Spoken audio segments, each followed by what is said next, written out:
ఓకేనా. అందరికీ నమస్కారం అండి.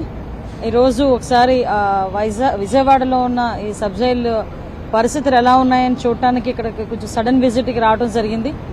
ఓవరాల్గా ప్రిజన్స్లోని ఉన్న సౌకర్యాల గురించి కానీ, ప్రిజన్స్లో ఉన్న ఖైదీల వివరాలు కానీ, అదేవిధంగా వాళ్ళు ఎలా ఉంటున్నారు, ఏం చేస్తున్నారు, వాళ్ళకి మౌలిక సదుపాయాలు ఎలా ఉన్నాయి, అట్ ద సేమ్ టైం వాళ్ళకి ఎలాగ విజిటింగ్స్ అవర్స్ ఇస్తున్నారు, అవన్నీ కూడా ఒకసారి కూలంకషంగా చూడటానికి ఈరోజు ఇక్కడికి విజయవాడ సబ్ జైలుకి ఇక్కడికి రావడం జరిగింది. ఇక్కడ లోపలికి వెళ్ళిన తర్వాత వాళ్ళ కెపాసిటీ అంటే సుమారుగా 1.5 ఎకరంలో ఉన్న కొంచెం ఎప్పుడుదో చాలా పాత జైలు ఇది. ఇప్పటికీ కూడా మౌలిక వసతులు మ్యాక్సిమం ఎక్కడ కూడా ఇబ్బంది లేకుండా చూసుకునే బాధ్యత కూడా తీసుకుంటున్నారు.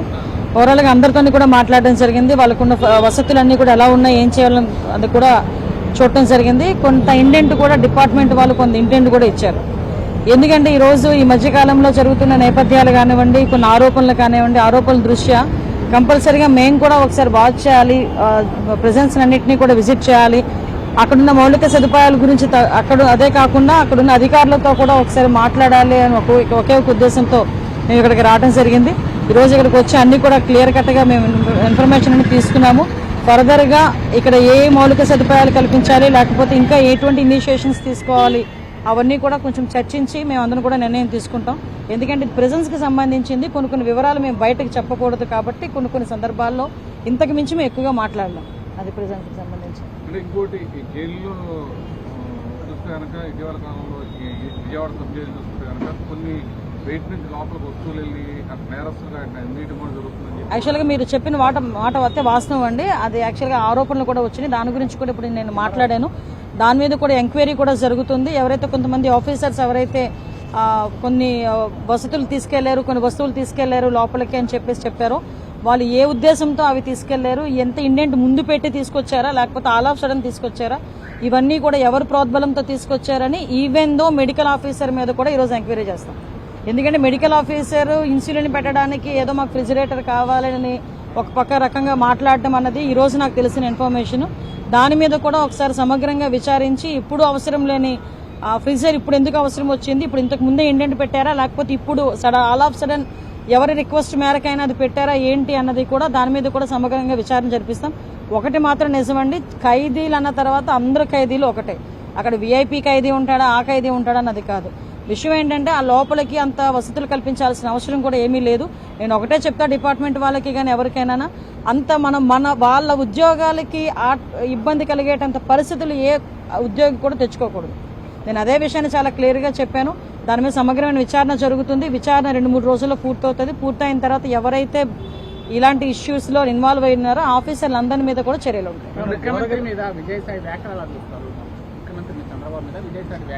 అంటే ఏమీ చేయలేక అతగాడి తాలూకా తప్పులు బయటపడుతున్నాయి. ఏదైతే అతగాడు ఆ పోర్టుని 6,000 కోట్ల రూపాయలున్న పోర్టుని 594 కోట్ల రూపాయలకి ఎలాగైతే పీకల మీద కత్తిపెట్టి రాయించుకున్నాడో ఆ విషయాలన్నీ ప్రజలకు తెలియజేయడం అయింది. అదేవిధంగా ఇందులోని వైవి సుబ్బారెడ్డి అల్లుడు కూడా అందులో ఇన్వాల్వ్ అవటం, విజయసాయిరెడ్డి అందులో ఇన్వాల్వ్ అవటం. అంటే వీళ్ళ పరిస్థితులు ఎలా ఉన్నాయంటే 5 సంవత్సరాలు రాష్ట్రాన్ని మొత్తం భ్రష్టు పట్టించేసి, రాష్ట్రాన్ని సర్వనాశనం చేసేసి, రాష్ట్రంలో ఉన్న సంపదనంతటినీ దోపిడీ చేసి, ఆఖరికి రాష్ట్ర ప్రజల తాలూకా ఆస్తులు కానీ, ప్రభుత్వ సంస్థల తాలూకా ఆస్తులు కానీ, ప్రైవేటు సంస్థల తాలూకా ఆస్తులు కానీ అన్నీ కొల్లగొట్టి పీకల మీద కత్తులు పెట్టి వాళ్ళ పేర్ల మీద రాయించుకొని ఈ రోజు అవన్నీ కూడా బయటకు వస్తున్నాయనే భయంతో చంద్రబాబు నాయుడు గారి మీద మాట్లాడితేనో, లోకేష్ గారి మీద మాట్లాడితేనో టాపిక్ డైవర్ట్ అవుతుంది అనే ఉద్దేశంతో నోటికి వచ్చినట్టు మాట్లాడే పరిస్థితి. నేనేమంటానంటే ఒకళ్ళ గురించి మాట్లాడేటప్పుడు 2 రకాలుగా ఆలోచించుకోవాలి. అవతల వ్యక్తి స్థాయి, అవతల వ్యక్తి వయసు, అట్ ద సేమ్ టైం మన స్థాయి, మన వయసు, 2 కూడా ఆలోచన చేసుకోవాలి ఒక రాజకీయ నాయకుడు మాట్లాడేటప్పుడు. అటువంటిది అతని స్థాయి, అతని వయసుని మర్చిపోయి ఏదో నోటికొచ్చినట్టు చిల్లరగా తిరిగే వాళ్ళు మాట్లాడినట్టు కూడా సొసైటీలోకి ఒక రెప్యుటేషన్ పోస్ట్లో ఉండి మీడియా ముందు మాట్లాడేటప్పుడు కూడా నోటికొచ్చినట్టు మాట్లాడడం అనేది అతని తాలూకా దాన్ని ఏమంటారంటే నైతికతకి మనం ఒక వదిలేయాలి. అదొక నిదర్శనంగా మనం భావించుకోవాలి. అట్ ద సేమ్ టైం నేనేమంటానంటే ఈ రోజు నువ్వు ఎన్ని రకాలుగా చంద్రబాబు నాయుడు గారిని తిట్టు, చంద్రబాబు నాయుడు గారి మీద బురద జల్లు, పవన్ కళ్యాణ్ గారికి మాకు ఏదో మధ్యలోని చిచ్చు పెట్టాలని ప్రయత్నం చేయి, ఎన్ని చేయి, కానీ ఇన్ని మాత్రం వదిలిపెట్టేది లేదు. ఆ విషయం మాత్రం మర్చిపోమాక.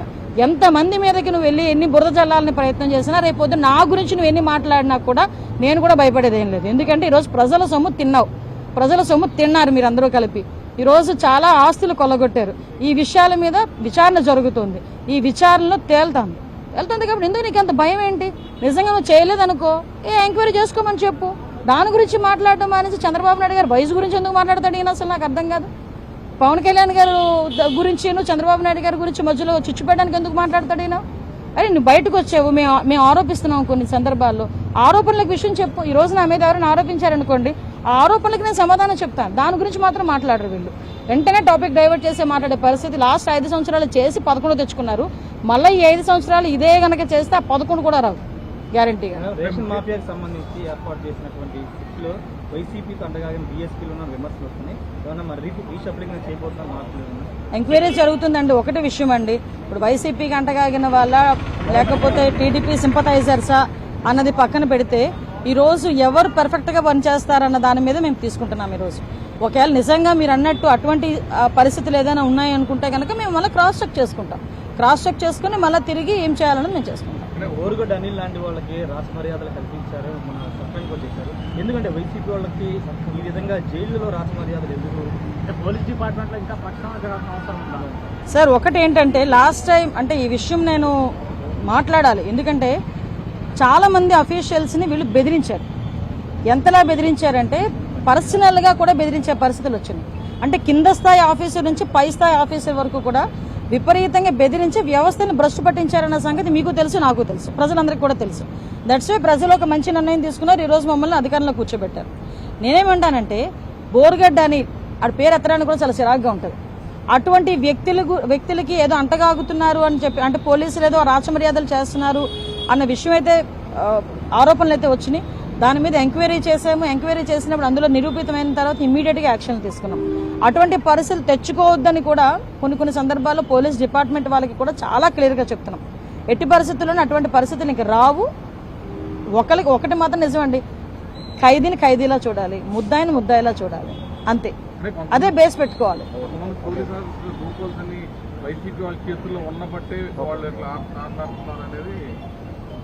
అచ్చా ఏమో మరి మీరు అన్నది వైసీపీ టీడీ పోలీసుల తాలూకా లూప్ హోల్స్ నిజంగా బయటకు వచ్చినాయి అనుకోండి. బయటకు వచ్చినాయంటే డెఫినెట్గా వాటి మీద చర్యలు ఉంటాయి. డెఫినెట్గా మేము ఎంక్వైరీ చేస్తాం. ఒకటండి, తప్పు చేసినోడు ఏ డిపార్ట్మెంట్లోనూ వదిలే ప్రసక్తి లేదండి. అది ఏ పార్టీ వాడైనా వదలము, ఏ డిపార్ట్మెంట్లో ఉన్నా వదలము. అది మాత్రం క్లియర్. దీని గురించి దాన్ని కూడా రాద్ధాంతం చేయడానికి చాలా మంది ప్రయత్నం చేస్తున్నారు. ఒకటైతే నిజం, బోర్గడ్డ అనిల్ అనే వ్యక్తిని ఎన్ని రకాలుగా అంటే వాళ్ళు ఏదో బోర్గడ్డ అనిల్కి రాచమర్యాదలు చేశారని వీళ్ళందరూ అనుకుంటున్నారు. కానీ అక్కడ యాజ్ పర్ నామ్స్ అయితే అలాగే జరుగుతుంది. గతంలో వైసీపీ ప్రభుత్వంలోనే విధులు నిర్వహించిన పోలీసులు ఎవరైతే ఉన్నారో తిరిగి కూటమి వచ్చినాక వాళ్ళకు కూడా అదే పోస్ట్ ఇచ్చారు కాబట్టి వాళ్ళు లోపల వైసీపీ సపోర్ట్ చేస్తున్నారు అని టీడీపీ కార్యకర్తలు అండి. ఒకటండి, నిఘా యంత్రం అన్నది, నిఘా ఒకటి మాత్రం ఉంటుంది కంపల్సరిగా నిఘా అన్నది ఉంటుంది. ఎవరైనా ఒకటి మేమేంటంటే టీడీపీ వాళ్ళకి పని చేయండి, వైసీపీ వాళ్ళకి పని చేయండి అని మేము చెప్పం, ప్రజలకి పని చేయండి అని చెప్తాం. అది కాకుండా పార్టీలని అడాప్ట్ చేసుకుని పొలిటికల్గా వాళ్ళు కూడా మారి ఎవరైనా పోలీస్ ఆఫీసర్స్ పనిచేస్తున్నారన్న సంగతి మాకు తెలిస్తే, మా ఇంటెలిజెన్స్కి మాకు వస్తే డెఫినెట్గా వాళ్ళ మీద చర్యలు తీసుకుంటాం. మన కాకినాడ పోర్టుకి పవన్ కళ్యాణ్ వెళ్ళినప్పుడు ఆ రోజు ఎస్పీ విక్రాంత్ పాటిల్ అక్కడ రాలేదు. ఒక డిప్యూటీ సీఎం వచ్చినప్పుడే ఎస్పీ లేకపోవడం. మా విక్రాంత్ పాటిల్ ఆ రోజు 1 వీక్ బిఫోర్ నుంచి తను లీవ్లో ఉన్నాడు. ఆయన నేను తర్వాత ఎంక్వైరీ చేశాను. 1 వీక్ బిఫోర్ నుంచి వాళ్ళ సిస్టర్ అదో ఇంట్లో ఫ్యామిలీ ఇష్యూ ఏదో ఉంటే, ఫ్యామిలీ ఫంక్షన్ ఏదో ఉంటే లీవ్లో ఉన్నారంట. ఇంకొకటి ఏంటంటే at the time election code కూడా ఉంది, ఎమ్మెల్సీ ఎలక్షన్ కోడ్ కూడా ఉంది.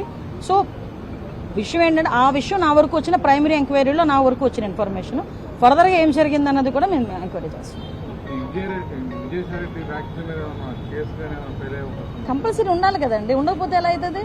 ఇంతకు ముందు ప్రభుత్వ పాలసీ గురించి, వాళ్ళు తప్పుడు చేసిన పాలసీ గురించి ఒక మాట మాట్లాడితేనే సిఐడి ఆఫీసుల దగ్గర కూర్చోబెట్టి ఎంక్వైరీలు చేసి ఉదయం నుంచి సాయంత్రం కూర్చోబెట్టినప్పుడు, సాక్షాత్తు ఈరోజు ఒక ముఖ్యమంత్రి హోదాలో ఉన్న చంద్రబాబు నాయుడు గారు గురించి అంత నీచంగా మాట్లాడినప్పుడు ఎందుకు మేము చర్యలు తీసుకోకూడదు? డెఫినెట్గా చర్యలు తీసుకుంటాం కూడా.